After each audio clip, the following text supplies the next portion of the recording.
You're sitting in a cafe, guy comes up and says, hey, I bet you can't make it to Millie's Cafe and back before Shake, Rattle, and Roll plays. You flip $10 on the table, and if you're back before that song plays, you pick up your $10. That's cafe bikes, and that's cafe racing.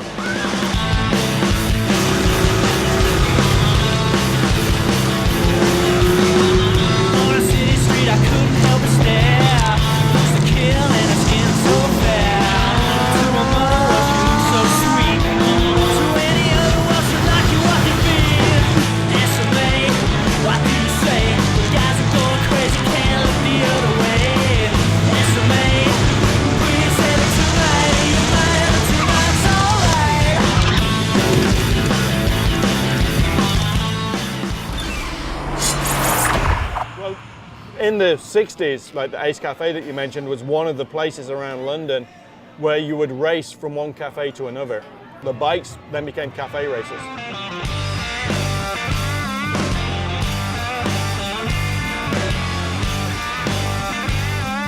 It's taking a standard motorcycle kind of out of the factory and customizing it to make it faster, so stripping off as much metal as you can, making it streamlined, maybe adding a bit more power, a bit more control, better suspension. The frame's sitting higher off the ground, the pipes are higher off the ground so you can lean that sucker over. Solo seat, nice tank that you can lay over, get close to the bars. The grips are usually going to be lower than the tank. You just want that bike to be part of you. That's a cafe bike. You see a winding road come up, the first thing you're going to see everybody do is kind of start dropping forward.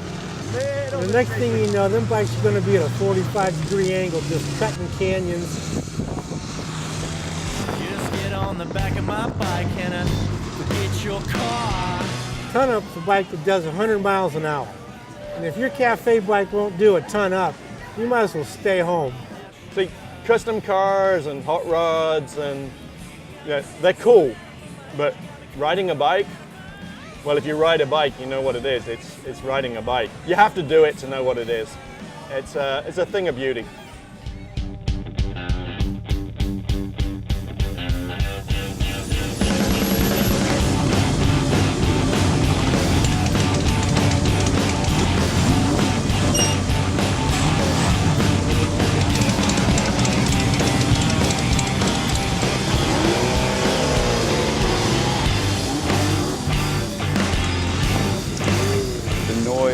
The feeling of the motorcycle, it is overwhelming at first, but once you settle into it and once you're in motion, there's this calm that comes over you, and it does become this sort of simple, mind-numbing experience. You cut out everything, all the chaos that's going on in your life.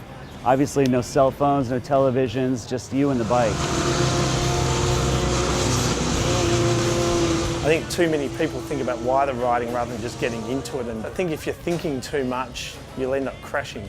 It is therapeutic, and there's an old saying that you never see a motorbike out the front of a psychiatrist's office, and the reason is because your therapy is always on a motorbike. As a teenager, I'd ride from one end of England to the other. We'd go like 500-600 miles just because we could. It's that freedom thing. You get on your bike and you just ride. And you see where you turn up.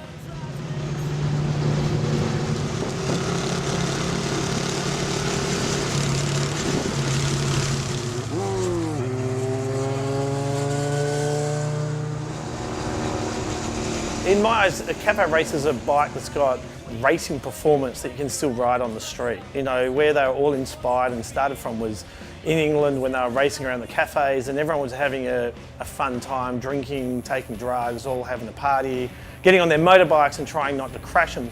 So what they did is they built a motorbike that could ride as fast as their lives were.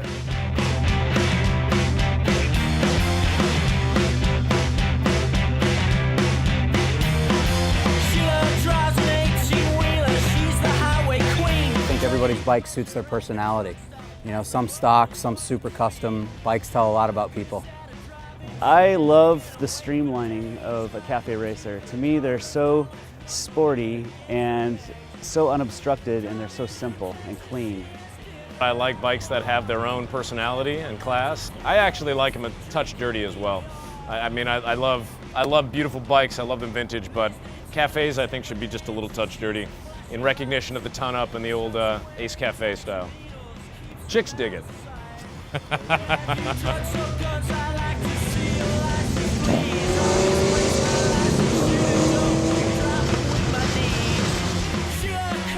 Everybody in the club usually has a new and an old, and we'll take some of the newer bikes on longer runs.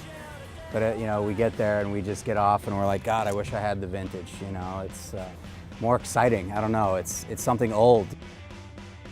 I like the vintage because, to me, they have a soul, and there's definitely some sort of bond between rider and bike. These bikes are as old as we are, if not older, and they have a history before us, and that's kind of cool to think about. It's kind of an appreciation of the old skills that people used to have. So if you look at people like Barris, George Barris and his brother, who did customization in the 40s and 50s, these were guys who worked with their hands and built works of art out of metal. It was a different culture back then, if you like, a different almost attitude towards life.